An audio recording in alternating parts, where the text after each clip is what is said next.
함께 봉독하신 말씀 마가복음 3장 13절에서 19절 말씀 중심에서 제자 공동체라는 제목으로 함께 말씀을 통해 은혜 나누기를 원합니다. 지난주에는 큰 소동, 다르게 보면 거룩한 소동이 있었다라는 것을 살펴보았죠. 많은 사람들이 예수님을 만나가지고 예수님께 와가지고 그 가르치심이든지 귀신을 내쫓는 것이든지 또 죄를 사하시는 것이든지 사람들은 긍정적이든 부정적이든 소동을 일으킬 수밖에 없습니다. 또 좋게 말하면은 상당히 감격하고 감동하고 신기하고 신비롭게 그들은 여겼다, 이렇게 말할 수가 있습니다. 또 부정적인 모습에서는 귀신 들린 사람도, 즉 귀신들도 예수님의 정체를 알아보았다라는 것이죠. 그렇습니다. 영적 세계이다 보니까 영적 존재, 그 귀신이 귀신 들린 사람을 통해서 예수님이 어떤 분이신가, 하나님의 아들이로소이다라고 하며 그렇게 고백하듯이 말하고 있지만 사실은 그 귀신들은 이미 하나님 앞에 멸망이 작정된 자들이고 그들이 예수님을 하나님의 아들로 고백한다 할지라도 결코 귀신들 또 사탄 마귀는 구원받을 길이 없다고 하는 것을 우리가 살펴보았습니다. 우리도 한편에서는 예수님의 말씀을 듣고 또 읽고 우리가 묵상하며 쓰며 또 말씀을 지켜가는 그런 가운데 오늘도 살아 역사하시는 성령님을 통해서 우리는 큰 소동을 부릴 줄 알아야 되죠. 너무나 신기하고 신비롭고 감격하고 감동스럽다. 하나님 참 고맙습니다. 이런 것도 깨닫게 하십니까? 이런 것도 보게 하십니까?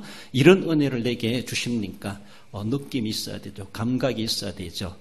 그러니까 우리는 그런 가운데서 막 시끌벅적하게 그렇지 않다 할지라도 마음에 기쁨이 넘치는 샘솟는 기쁨, 막 주님의 말씀이 얼마나 신비하고 오묘한지 성령께서 말씀을 통해서 내게 그렇게 역사해 주시는 것을 알아듣게 하시고 느끼게 하시고 마음이 뜨겁게 하시고 감동하게 하시고 이 말씀을 가서 한번 전해보고 싶고 이 말씀대로 살아보고 싶고 막 이런 모습들이 우리에게 일어나는 것이 지극히 살아있는 말씀, 예리한 말씀, 불방망이 같은 말씀이 우리에게 역사되어질 때는 분명히 그런 우리에게도 거룩한 소동이 일어나는 것이 지극히 당연한 것은 아닌가라는 것을 우리는 늘 생각해 보며 아무런 반응도 없는 그런 모습이 아니라 반응을 느끼려고 보이려고 하는 그런 적극적인 자세가 우리에게 필요하다라는 것을 살펴보았습니다.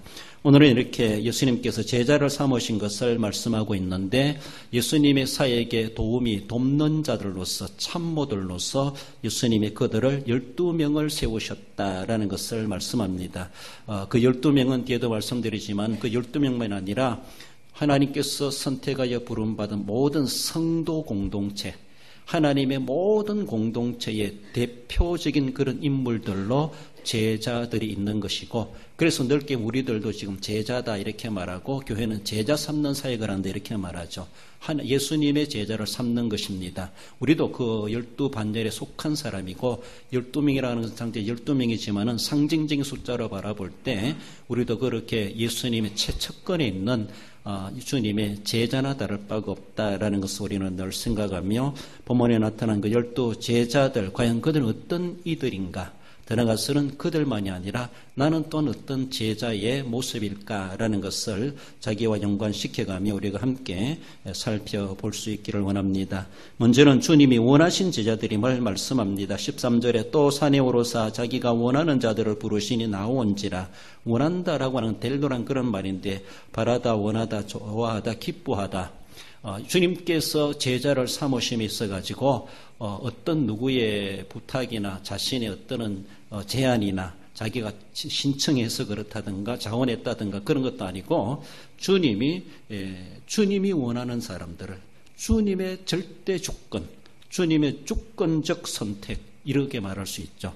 어느 누구의 영향을 받은 것이 아니라 주님 스스로의 기쁨으로 제자를 12명을 부르셨다, 제자를 삼으셨다 이렇게 말하게 됩니다. 요한복음 15장에서 이렇게 말합니다. 16절에 너희가 나를 택한 것이 아니요 내가 너희를 택하여 세웠나니. 그렇습니다.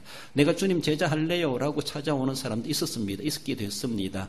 그러나 주님께서는 그런 형식으로 제자를 삼으신 것이 아니라 정말로 전혀 생각지도 않고 있던 그런 주로 갈릴리 사람들, 그리고 아주 서민층에 있는 사람들이다라고 할 만한 그런 사람들, 제자가 되리라고 하는 전혀 예상도 아니고 생각도 아니고 꿈도 꾸지 않았다라고 볼 수 있는 그런 사람들이라고 할 수 있는데, 주님이 그들을 그 난데없는 그 자리에서 부르셔서 나를 따르라, 예수님의 제자가 되게 하셨다라는 것. 한마디로 주님의 절대적 주권적 선택으로 주님의 제자가 되게 하셨다라는 것을 말씀합니다. 한편에서는 주님은 이렇게 제자 공동체 조직을 세우시면서 많은 사람들이 모여들었기 때문에 또 그들을 통제하고 질서를 잡아주고 예수님의 사역에 돕는 자들로서 필요했다, 그렇게 말을 할 수가 있습니다. 자원해서 봉사하는 사람들도 없잖아, 있을 수 있겠지만은, 그러나 주님은 질서의 하나님, 또 모든 것을, 많은 사람들을, 또 억울함을 당하지 않는 사람들, 또 예수님을 직접 만나기 힘든 사람들, 제자를 통해서 만나게 하고 그 길을 열어주게 하고, 그 역할들을 제자들이 무엇을 해야 될 것인가를 그들이 나중에 잘 하게 되었던 것을 보죠. 그것을 위해서 주님은 1차적으로 제자를 주님의 사역에 돕는 자들로서 12명을 주님은 부르셨는데, 주로 어쩌면은 갈릴리 어부 출신들이 있고, 그리고 세리 출신 열신당원도 있다, 그렇게 말합니다. 한마디로 일반적인 서민들이다라고 그렇게 말하고, 어떤 이는 그렇게 말합니다. 거룩한 옷을 입고 경건을 자랑하는 종교가는 아무도 없었다, 이렇게 말합니다. 나는 종교인이다, 나는 거룩한 옷을 입고, 나는 이래 술을 길게 달고 옷에다가, 그래서 경건한 사람이다, 경건을 티를 내는 일명 종교가라고 하는 그런 사람들은 한 사람도 없었다, 이렇게 말합니다. 물론 주님이 주님의 제자를 삼으심에 대해서 신분지 고하를 그렇게 따지시지는 않으셨습니다. 그러나 주님께서 사역하시면서 지나가시면서 주님의 주권적 선택으로 그를 주님의 제자로 나를 따르라, 그렇게 했던 것을 볼 수 있죠. 레위, 마태, 그는 세관에 앉아 있다가 쉬운 말로 졸지에 주님을 따르게 되는 제자가 되었던 것을 보죠. 고기 잡던 시몬, 베드로, 야고보, 요한, 이런 친구들도 보면은 생각지도 못하고 자기들이 열중하고 있을 때 난데없는 주님을 만나가지고 제자가 되는 그런 모습을 볼 수가 있습니다. 아무튼 12명 전체가 보면은 그들은 주로 갈릴리 사람들이다라고 말할 수가 있고, 그리고 별로 그렇게 경건하다, 거룩한 옷을 입고 다니는 그런 종교가와 같은 그런 사람들은 아니었다라는 것을 말씀합니다. 외적인 조건이나, 그리고 얘는 일 시키면 열심히 일하겠다, 이런 면접을 본다든가, 또 오디션을 한다든가, 시험을 해본다든가, 그리고 만나보고 이야기해보고 대화해보고 그래서라기보다 하나님께서 우리를 선택하여 부르셨다라는 것. 그래서 우리가 선택해서 주님을 따라간 것이 아니라 우리 하나님께서 우리를 먼저 나 같은 것이라도 그렇게 불러서 주님의 구원의 반열에 임하게 하시고, 더 나아가서는 제자 공동체, 사명자로 우리를 세우셨다라는 것, 하나님의 그 크신 은혜요 사랑이라고 하는 것을 말할 수 있습니다. 지난주에 살펴보았는데 예수님의 그 사역 현장에는 늘 거룩한 소동이 일어날 만큼 어떻습니까? 많은 사람들이 옹집에 있는데 안전뱅이를 주님 일으킨다고 보세요. 지금까지 기고 왔던 사람들, 들려왔던 사람들이 거기서 안전뱅이 일어나가지고 뚜벅뚜벅 걸어가는 그런 모습을 볼 때 그 많은 사람들이 막 박수를 치든가 환호성을 벌인다든가, 또 그의 아는 사람들은 막 펄펄 뛰면서 그렇지 않겠습니까? 여러분들은 그런 거 없습니까? 살아가시면서 막 너무 기쁘고 좋아가지고 정말 기적, 한마디로 기적을 경험하는 그 순간에 그것이 한두 번이었겠습니까? 주님이 많은 사람들 모여있는 그런 옹집에는 그런 가운데, 그러니까 거기서 정말로 소동이 일어날 수밖에 없습니다.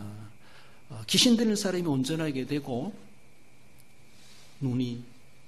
소경이 눈을 뜨게 되고, 안전병이 일으킴을 당하고, 더 나아가서는 무덤에 있는 시신을 끄집어내시는 이런 일까지도 그들이 경험하지 않습니까? 그러니까 예수님의 주변에 많은 사람들이 모여들었고, 예수님 가까이 나아간다고 하는 것은 정말로 뭐라 그럽니까? 바로 A자리, 바로 가까운 자리까지 온다고 하는 것은 쉽지 않을 겁니다. 그렇잖아요? 특석이죠. 그 자리까지 주님의 바로 눈앞에 올 수 있는 그 자리까지 나아간다는 것은 많은 사람 때문에서도 나아갈 수 없을 겁니다. 멀리 있는 사람들은, 가까이 있는 사람들이 환호성을 지르니까 뭔가 일어났는가 보다라고 하면서 까치발 해가지고 보려고 하고 들으려고 하고 2차, 3차로 전에 들어가시고 기적에 동참해가는 그런 사람들. 그러니까 주님의 최측근의 부름을 받은 12명이 되었다고 하는 건요, 예수님의 그 놀라운 거룩한 사역들을 실제적으로 가장 가까이에서 눈으로 보고 그게 돕는 자로서, 그게 함께 사역을 감당하는 자들로서 그 자리에 배치가 되는 것이죠. 그만큼 주님의 모든 사역에 대해서 그들은 사도 요한이 말하는 눈으로 본 바요, 손으로 만진 바요. 그렇죠? 그러니까 그들은 어느 누구들보다가도 그 거룩한 소동의 최중심 자리에 서 있는 제자들이다라고 말할 수 있습니다. 그렇습니다. 예수님이 행하시는 그 모든 것들, 예수님이 어떻게 행하시는가, 소경을 어떻게 눈뜨기하고 안전병을 어떻게 일으키시는가, 귀신을 어떻게 쫓아내는가, 그 모든 것들도 가장 가까이에서 주님이 하시는 행동들, 주님이 하시는 모습들, 주님이 하시는 그런 행동들을 그들은 눈여겨봤을 겁니다. 아마 이후에 그들은 그들이 사역했을 때 예수님이 그렇게 하는 것을 따라 한다든가, 그렇게 흉내를 낸다든가, 그렇게 하지 않았겠는가. 하나의 예수님이 하시는 그 모든 말투, 은행, 또 귀신을 향하여 소리치시는 것, 어쩌면은 또 여러 가지 사역해 가시는 것들을 앞으로 제자들이 해야 될 사역으로서 예수님은 그들이 그 어느 누구보다도 가장 가까이에서 눈여겨보게 했고, 듣게 했고, 알게 했고, 느끼게 했고, 어느 누구보다도 그 거룩한 소동의 중심 자리에서 하나님의 놀라우신 은혜를 그들은 경험할 수 있게 됐다고 하는 것이 얼마나 복입니까? 그렇지 않나요? 일반 사람들은 막 가까이 가고 싶어도 사람들이 모여서가지고 환자를 데리고 오면서도 지붕을 뜯어서라도 그렇게 내려보내는, 이렇게 할 수밖에 없는 그런 모습인데, 제자들은 아주 예수님 최가까이에서 예수님을 호위하면서도 또 주님 하시는 사역들을 눈여겨봤다고 하는 것은 얼마나 복 있는 사람들인가라고 말할 수 있습니다. 여러분들 12명 제자들, 그들은 참 복된 사람들이다, 그렇게 부러워할 것만이 아니라 조금 넓은 의미라고 말할 수 있지만은, 우리도 오늘도 동일한 그 하나님을 섬기고 있고, 동일한 계시의 그 하신 말씀을 가지고 우리가 살아가고 있고, 지금은 육체로 예수님이 함께 하지 않으시지만은 그 예수님의 영이라 할 수 있는 예수님의 영, 예수님의 본질, 그 영께서 우리에게 오늘도 주님이 하신 그 말씀을 가지고 성경을 통해서 우리에게 생생하게 역사하고 계시다라고 생각하면은, 예수님이 계셨을 때 감격과 지금은 성령이 행하시는 사역의 감격이 다르다라고 말할 수 없습니다. 그때는 육체적으로 한시적으로 오셔서 육체적으로 보여주셨으니까 좀 더 실감나고, 육체적으로 실제로 눈으로 본 바요, 손으로 만진 바요, 그렇게 귀로 들은 바요 할 수 있겠지만은, 오늘날에는 조금 그렇게 좀 간접적이라고도 말할 수 있겠지만은, 그러다고 해서 하나님 우리에게 주시는 그 은혜와 감동은 색깔이 다르다든가 권위가 다르다든가 그런 것은 결코 아니라는 것이죠. 제자들이 예수님을 따르고 믿고 구원받은 것이나 우리가 예수님을 믿고 구원받는 것은 똑같습니다. 물론 사역에 따라서 상급이 다를 수 있겠지만은 그렇습니다. 그러므로 오늘도 우리도 동일한 예수님의 최측근 인사들이라는 것이죠. 우리들이 예수님의 말씀을 가지고 예수님이 하시는 이러한 것을 가지고, 또 여러분들이 늘 오늘 권사님 기도하셨지만은 목사님 말씀 전하실 때 큰 은혜 이렇게 하잖아요. 목사님의 말이 아니라 하나님의 말씀을 전한다고 생각했을 때, 그 말씀을 들을 때 이것은 예수님이 지금 우리에게 오셔서 말씀을 전해주신다, 이런 신적 권위를 가지고 들을 필요가 있어요, 듣는 사람은. 그러니까 거기에 성령이 역사되어지고 그 말씀을 들을 때 제가 깨달아지고 뉘우쳐지고 회개하게 되어지고, 또 우울했던 심령들이, 상처받은 심령들이 치유함을 받고 기쁨이 가득 차고, 귀신이 엉들려 있는 그런 어둠의 근세에 엉들려 있는 것처럼 그런 것들이 예배를 통해서, 말씀을 통해서 다 쫓겨나가는 것은, 그리고 자유함과 기쁨과 가벼움을 느끼는 이런 하나님의 영광의 맛을 보는 이런 것들을 예배를 통해서, 말씀을 통해서 우리가 경험할 수 있는 것. 예수님 당대만 아니라 오늘도 동일한 권위와 역사로 오늘도 역사하고 계시다는 것이죠. 세상 사람들은 멀리 있는 사람들입니다. 그저 구경꾼이라 할 수 있습니다. 그럼 우리는 예수님의 12명 제자들처럼 최측근입니다. 그 바로 앞자리에 앉아있는 우리들이고, 예수님을 바로 눈으로 보고 있고 귀로 생생하게 그 말씀을 가까이서 전해 듣고 있어요. 멀리 있는 사람은 2차, 3차 전해되는 소리를 통해서 듣는다고 한다면은 우리는 지금 직통계신이 아니라고 하지만은 우리는 직접 하나님의 말씀을 전해 듣는 자나 다를 바가 없는 12명의 위치, 12명의 제자나 다를 바가 없는 저와 여러분들이다라는 것입니다. 그들을 주님께서 선택하여 제자로 삼으신 것이나 우리를 오늘 이 시대에 믿는 자로 부르셔서 예수님의 제자로 살아가게 하시는 것이나 똑같다. 그 복이라고 하는 것은 다를 것이 없다라는 것을 우리는 생각해 볼 때 제자들이 가까이 보면서도 놀랄지도 못하고 감격스럽지도 못하고 뭔가 신비로도 느끼지도 못하고 막 그런 기쁨이 없다라면은 가까이 있으나 마나죠. 그치? 자리 바꿔야 돼. 그 사람 더 뒤로 보내야 돼. 감각 없는 사람을. 그렇으면 그것처럼 그들은 느껴야 되고 알아야 되고 어느 누구보다도 거룩한 소동을 벌일 줄 알아야 되는 것이죠. 우리들이 정말로 그 하나님의 말씀을 제대로 알아듣고 제대로 보았고 제대로 느꼈다라면은 제대로 감동이 있어야 되죠. 제대로 거기에 대한 반응이 있어야 되죠. 교회 밖에 있는 사람이나 안에 있는 사람이 별로 감동 없이 살아가고 감동 없이 한 주간을 살아간다라면은 뭐 다를 바가 있겠는가? 제자나 제자 아닌 사람이나 똑같은 것은 아닌가? 우리는 뭔가 혜택을 받은 자들로서 받은 자답게 달라야 되죠. 달라야 되죠. 시작이 다르고 과정이 다르고 결과가 달라야 되죠. 그렇습니다. 그러면 우리는 그에 대해서 감사할 줄 알고 감격할 줄 알고 거룩한 소동을 벌일 줄 아는 것도 우리에게 필요하다라는 겁니다. 우리 에베소서 1장 3절에서 5절 읽어봅시다. 찬송하리로다. 찬송하리로다. 하늘에 속한 모든 신령한 복을 우리에게 주시되 그 창세전에 그리스도 안에서 그 기쁘신 뜻대로 우리를 예정하사 예수 그리스도로 말미암아 자기 아들들이 되게 하셨으니 할렐루야. 그렇습니다. 사도 바울은 에베소 교회를 향하여 찬송하리로다. 왜? 찬송의 내용이 무엇인가? 찬송할 이유가 무엇인가를 쭉 이야기하지 않습니까? 창세전에 우리를 예정하여 택하여 오늘 우리를 그렇게 구속의 백성 되게 하셨다. 그 기쁘신 뜻대로 우리를 예정하사 예수 그리스도로 말미암아 자기의 자녀가 되게 아들들이 되게 하셨다는 것. 얼마나 놀라운 일인가. 이거 찬송할 만한 이유가 되지 못한다면 우리가 무슨 이유를 가지고 주님을 찬양하겠습니까? 그러니까 이것은 거룩한 소동을 벌일 만한 중요한 주제가 된다고 하는 것을 말씀합니다. 이 말씀 속에 이 내용 속에 이미 예수님께 십자가에 우리의 모든 죄를 구속하시고 우리를 구원해 주셨다는 그 모든 은혜가 다 담겨져 있습니다.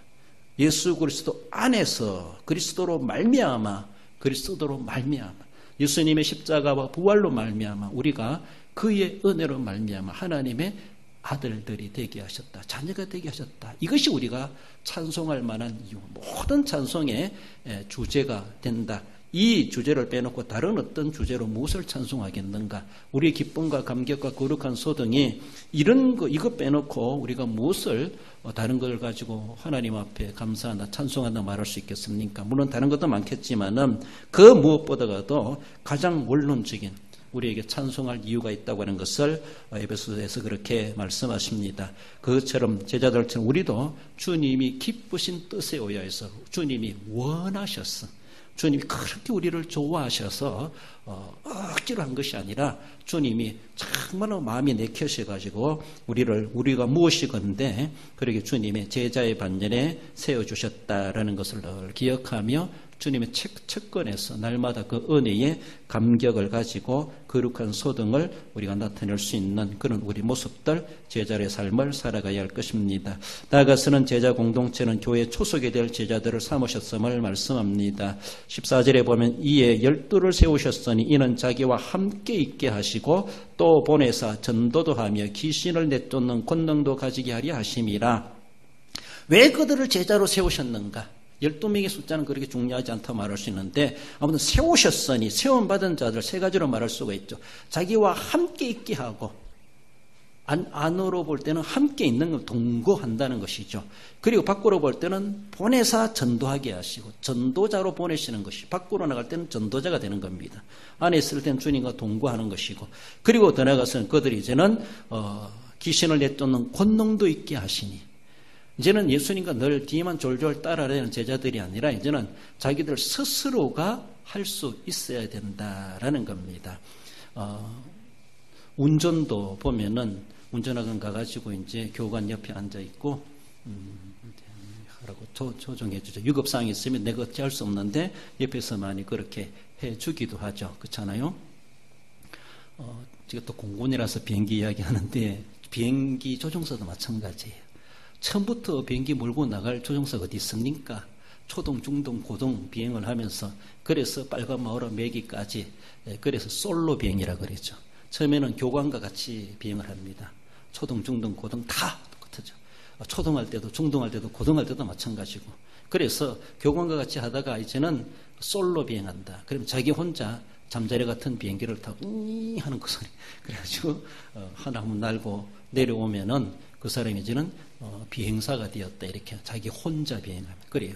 지금까지는 그렇게 되기까지 숱하게 떠고 내리고 교관의 도움을 받아가지고 교관이 하는 걸 보면서 그렇게 하다가 나중에는 자기 혼자 몰고 나가는 것이죠. 올라갔다가 내려오기까지. 그러니까 자기 혼자 하도록 하기 위해서 주님은 제자들을 그렇게 훈련하시는 겁니다. 함께 있을 때는 함께 숨쉬며 먹고 마시며 동거하게 하시고 그리고 주님과 함께 전도도 하고 나가서는 이제 너희들이 나가서 해봐라. 둘이 짝을 지어가지고 전도도 하게 하시고 실제적으로 현장에 나가보게 하시는 것, 실습하게 하시는 것이죠. 귀신을 내쫓는 권능도 가지게 하려 하심이라. 이건 조금 더 시간적으로 바라볼 때는 어쩌면은 예수님 성천에 떠나가셨을 때 이제 너희들이 이제는 솔로 비행해야 된다. 너희들이 혼자라도 독자적으로 그 일을 해낼 수 있어야 된다. 이렇게 볼 수 있죠. 이런 것을 위해서 그래서 하게 하심이르라. 이것을 위해서 제자들을 삼으셨다. 제자들은 이런 이들이 되어야 된다. 제자들이 해야 할 일이 무엇인가? 주님과 함께 해야 되고, 함께 해야 되고, 주님이 하셨던 것처럼 전도해야 되고, 그리고 주님 없어도 이제는 자기들 스스로 혼자도 권능을 나타낼 수 있는 능력자로 주님 앞에 제자, 즉 사도가 되어야 될 것이다. 이것을 주님이 그 말씀 속에서 보여주고 있습니다. 12제자는 예수님께서 모든 민족들 가운데 불러내신 부름받은 모든 성도들을 대표하는 기초 형성된 자들이다. 이렇게 말할 수 있습니다. 그들이 12명의 반열이 있다는 개인적으로 복이지만은 그들은 어쩌면은 앞으로 예수님을 믿어 구원받을 모든 사람들을 제자라고 말할 수 있을 만큼 그들을 대표하는 인물들이다. 그렇게 말하게 됩니다. 그럼 우리도 상징적으로 그 12반열에 속해 있는 사람이고 그들이 가지고 있는 이러한 받은 특권과 사명, 우리에게도 특권이 있고 우리에게도 사명이 있다고 하는 것 그렇습니다. 여러분들 은혜에는 분명히 책임이 따릅니다. 은혜 받은 사람과 은혜 안 받은 사람 주님은 나중에 평가하실 때 은혜 존자에게 은혜 받은 자에게 하나님은 그 은혜 준 거 어떻게 했느냐 주님 물으십니다. 그러니까 은혜 받았다는 건요 단순히 좋아할 것만이 아니라 이 은혜 속에 담겨진 내 해야 될 책임이 무엇인가 우리는 생각해야 돼요. 직분 받은 거 명예롭죠. 그럼 거기에는 사명이 따릅니다.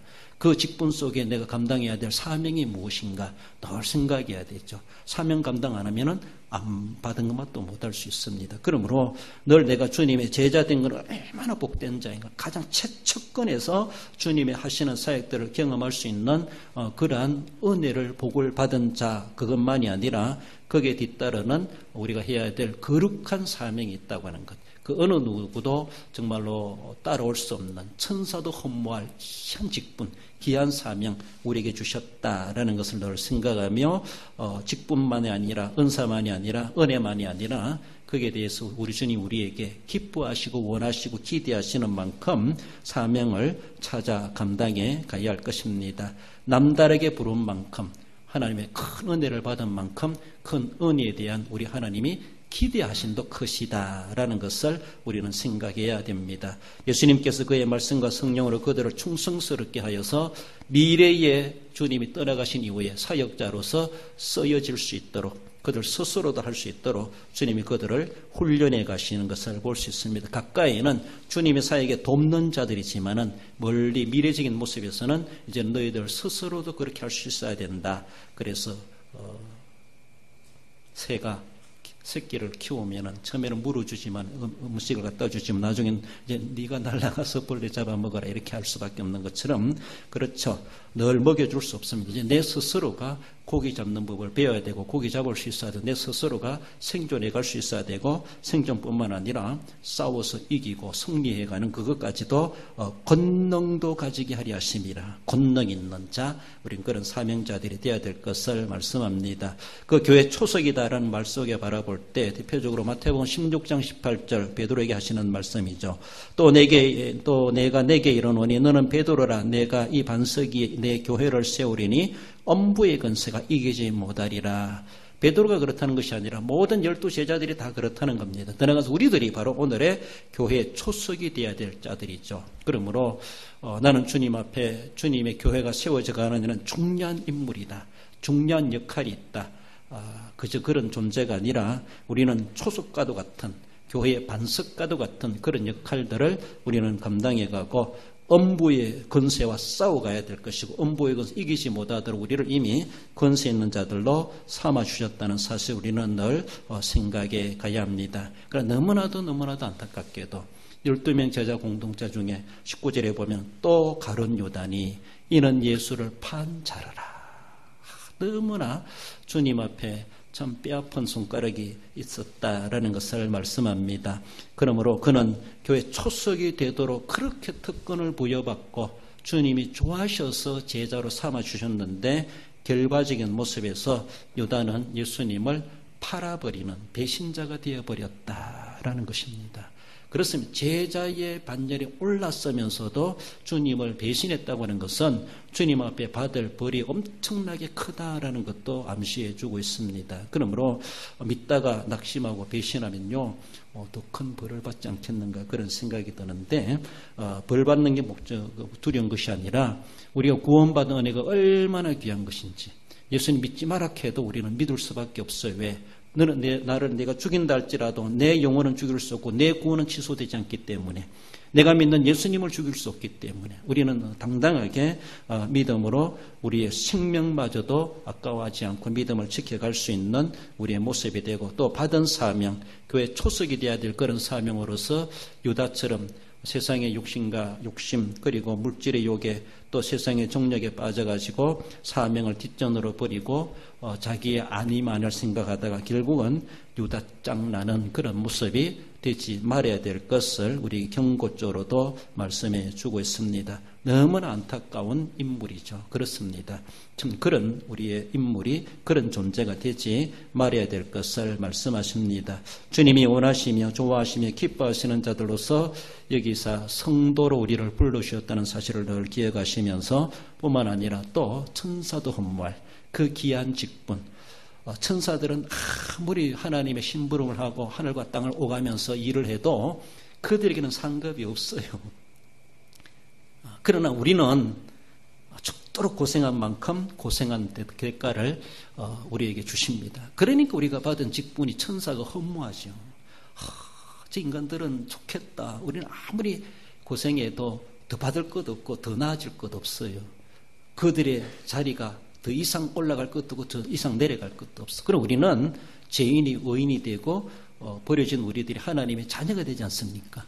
세상에서 그렇게 수고하고 충성했던 것이 천사는 주지 않지만 우리에게는 상급을 주시고 하늘의 멸류관을 주시고 놀라운 하나님의 약속이 보장되고 있지 않습니까? 그러니까 천사가 흠모할 만하죠. 그 귀한 직분 우리는 가볍게 여기지 말고 유다처럼 뒷전을 여기지 말고 정말로 다른 11제자들처럼 그리고 전체 12사도들처럼 주님 앞에 목숨 걸고 지켜갔을 때에 결코 그것이 헛되지 않게 하시는 우리 하나님이심을 말씀하십니다. 그렇습니다. 사명을 원하는 마음으로 기쁨으로 주님 앞에 우리는 섬겨가야 되죠. 내재적 필연성인 그런 모습에서 내게 맡긴 사명이 무엇인가? 결국은 우리는 주님 앞에 사명을 깨닫고 충성하는 길밖에 없다라는 것. 고린도전서 4장 2절에 그리고 맡은 자들이 구할 것은 충성이니라고 말씀하십니다. 우리 읽어봅시다. 고린도전서 9장 16절입니다. 내가 복음을 전할지라도 자랑할 것이 없으면 내가 부득불할 일임이라. 만일 복음을 전하지 아니하면 내게 화가 있을 것이로다. 그렇습니다. 가만히 있지를 못해요. 우리가 그렇게 기도하나님 저분 교회 안 나오면 견딜 수 없는 마음을 주옵소서. 그게 좋은 말인지 안 좋은 기도인지 모르겠지만은 때로는 저도 그렇게 기도할 때가 있어요. 하나님, 저분이 교회 안 나오고는 못 빼기도록 하나님 견딜 수 없는 마음을 주시옵소서. 그렇죠? 불안할 마음을 주시든지 꿈에서라도 책망을 하시든지 결국은 그래서라도 나오게 하신다면 얼마나 좋겠는가. 사도 바울은 자기 스스로 고백해 주는 것은 내가 만일 복음을 전하지 아니하면 내게 화가 있을 것이다. 이걸 두려워하고 있습니다. 진짜 화가 임하는지 모르지만은 그러나 진짜 화가 임하는 것처럼 내게 맡겨진 사명, 직분, 은사 가볍게 얘기했다가는 큰 코 다칠 수가 있다. 이런 마음 가지고라도 우리는 주님 앞에 맡은 자로서 구할 것은 충성밖에 없다. 할 수 있으면은 즐거운 마음으로 자원하는 심정으로 우리 주님이 기뻐하시며 좋아하셔서 우리를 제자 삼으신 것처럼 우리도 기쁨으로 주님을 섬기는 것이 바로 제자로서의 갖추어야 될 자세요, 예의요, 보답의 모습이다라는 것을 우리는 늘 기억하시며 주님께서 우리를 정말로 하고 싶지 않은데 제자 삼으신 것이 아니지 않습니까? 주님도 원하셔서 삼으셨다면 우리도 어떻게 맡았든지 간에 그 받은 직분과 역할이 어떤 자리든지 간에 자기가 원하는 마음으로 기쁨으로 즐거움으로 자원하여 자발적으로 섬겨갈 수 있는 우리의 모습, 이것이 진짜 예수님과 그를 따르는 제자다운 제자이다라는 것을 기억하십시다. 우리 결론적으로 읽어봅시다. 하나님의 기쁘신 뜻을 따라 부름받고 교회에 초석이 된 사도들처럼 주님이 원하셔서 부르시어 사명 맡기신 사실을 기억하여 예수님을 따르는 제자로서의 본분을 다하는 성도가 됩니다. 오늘도 우리가 주님의 제자 공동체에 속해 있고 그 어느 누구보다도 특혜라면 특혜를 받은 자들임을 늘 기억하며 주님이 원하셔서 부르신 것처럼 우리도 자원하는 심령으로 주님 앞에 기꺼이 어떤 대가도 바라지 말고 주님 앞에 충성으로 화답하는 그런 삶으로 제자의 사명을 감당하심으로 주님께 칭찬받기 합당한 우리 모든 성도 여러분들 되시기를 주님의 이름으로 축원드립니다. 기도하십시다. 주신 말씀 기억하며 주님 12명의 제자를 주님이 원하시는 대로 부르셨던 것을 봅니다. 세상에 잘난 것 없고 뛰어난 것 없지만 하나님 아버지 주님이 기뻐하셔서 기쁨의 제자 공동체를 삼아주셨던 것처럼 뿐만 아니라 창세전에 우리를 예정하여 택하여 주셔서 나를 이렇게 주님의 구원의 반열에 주님의 자녀가 되게 하신 것을 감사드립니다. 주님의 제자의 반열에 세우셨사오니 제자로서의 교회 초석이 되게 하시고 사명을 감당하는 자 되게 해 주옵소서. 가룟 유다처럼 배신하는 자 되지 말게 하시고 끝까지 제자 공동체에서 제자로서의 사명을 감당해가는 자 되게 해 주옵소서. 결단하는 마음 가지고 우리 함께 주신 말씀 기억하며 기도하십시다. 고마우신 우리 하나님 아버지 은혜를 감사드립니다. 주님의 귀한 사역을 위하여서 돕는 자들로 주님이 원하시는 자들을 제자로 부르시고 삼으셔서 주님의 귀한 사역에 동참케 하셨던 것을 봅니다. 주님이 하시는 그 모든 거룩한 일들 가운데 앞장서서 그들이 돕고 주님이 하시는 그 모든 놀라운 기적들을 목격하고 듣고 실제적으로 그 위에 역사하는 자들로서 쓰임받게 하셨던 것을 봅니다. 뿐만 아니라 그들의 교회 초석이 되게 하셔서 주님과 함께할 뿐만 아니라 나가 전도하게 하시고 귀신도 쫓아내는 권능 있는 자로 삼으셨던 것 또는 우리를 그래 삼으심을 감사합니다. 내가 12반열에 제자된 걸 알고 기억하며 주님 앞에 기쁨으로 자원하여 섬기가게 부족하지 않도록 은혜와 능력으로 성령으로 깨우쳐 주시길 원하오며 예수님의 이름으로 기도 올리옵나이다. 아멘. 성령 충만한 성도가 되어야 될 것을 말씀하십니다. 500명에 속해 있는 자만 아니라 120명에 속해 있는 자 그들이 초대 예루살렘 교회에 초석이 되었다는 것을 우리는 기억하고 있습니다. 380명이 아니라 우리는 진짜로 성령이 충만한 자 되어 이 시대에 하나님이 쓰시고자 하시는 대로 주님 앞에 쓰임받는 자 그저 종교적인 기독교인이 아니라 성령 충만한 자 되어 성령을 따라 행하고 성령의 역사하신 바대로 쓰임받게 합당한 그래서 초대 예루살렘 교회 성도들처럼 이 시대에 성령이 충만한 자가 되어서 성령이 역사하시는 대로 쓰임받는 자 되게 하옵소서. 성령 충만히 내게 바닥나지 말게 하시고 날마다 충전하여서 하나님이 쓰시려고 했을 때에 기중하게 능력에 쓰임받는 자 되게 하옵소서. 주신 말씀 기억하며 우리 한 번 더 기도하십시다. 고마우신 우리 하나님 아버지, 성령 충만해야 될 것을 말씀하시는 주님, 주님의 약속을 믿고 모여든 120명의 성도들은 금식하며 기도했을 때 오순절날을 기하여서 성령의 충만함을 받고 주님 성령이 말하게 하심을 따라 말을 했다라고 말하고 있습니다. 우리의 은행 심사가 하나님 아버지 성령의 기름 부어주시고 성령을 따라 행하는 삶이 되길 원합니다. 성령 충만한 삶이 되길 원합니다. 날마다 성령을 점검하게 하시고 성령을 충전하게 해주시고 성령 충만함을 허락해 주시고 성령이 부족하여 주님의 일을 행하지 못하는 마비된 자 되지 말게 하시고 영육의 기능을 다하여 성령 충만한 자로 주님 나라 위에서 기종에 들어 쓰임받고 헌신해 가게 부족하지 않도록 능력 있게 하시고 그 효력을 발휘해 갈 수 있는 자 될 수 있도록 은혜도 하시고 인도하시고 충만케 해주시기를 원하오며 예수님의 이름으로 기도 올리옵나이다. 아멘. 우리 교회 선교 사업을 위해서 선교사님들을 위해서 질고로 어려움당하는 성도들, 연로하신 어르신들, 요양원에 있는 우리 성도들, 또 우리 자녀들의 앞길을 위해서 주일학교와 각 부서와 구역과 기관들을 위해서 교육을 행하는 또 설립 기념 행사 여러 가지 일들을 위해서 출타객지 사방에 흩어져 있는 우리 대항의 권속들, 이웃 주민들, 우리 전도 대상자, 김천대대학 군부고마를 위해서 우리가 해야 될 그 모든 일들 가운데 더 나아가서는 새로 들어설 새 정부, 핀 대통령과 그리고 모든 일들이 이 나라 민족이 하나님의 기쁨의 뜻을 알고 귀한 주신 그 기회를 잘 받들어서 하나님이 기뻐하시는 나라로 거듭나게 해달라고 우리 함께 마지막으로 전체적인 모습에서 기도하십시다. 고마우신 우리 하나님 아버지 은혜를 감사드립니다. 우리가 협력하는 10분의 선교사님들 각 나라 흩어져 현지에서 지금도 사역하고 있습니다. 많은 위기에 어려운 가운데 있습니다. 하나님 저희들 안전하게 하시고 각자 기도와 사역자를 주님께서 하시오니 들어주시고 응답하시고 형통케 하시고 주님의 나라가 확장되고 많은 영혼들이 주께로 돌아오고 주님의 교회가 세워지게 해 주옵소서.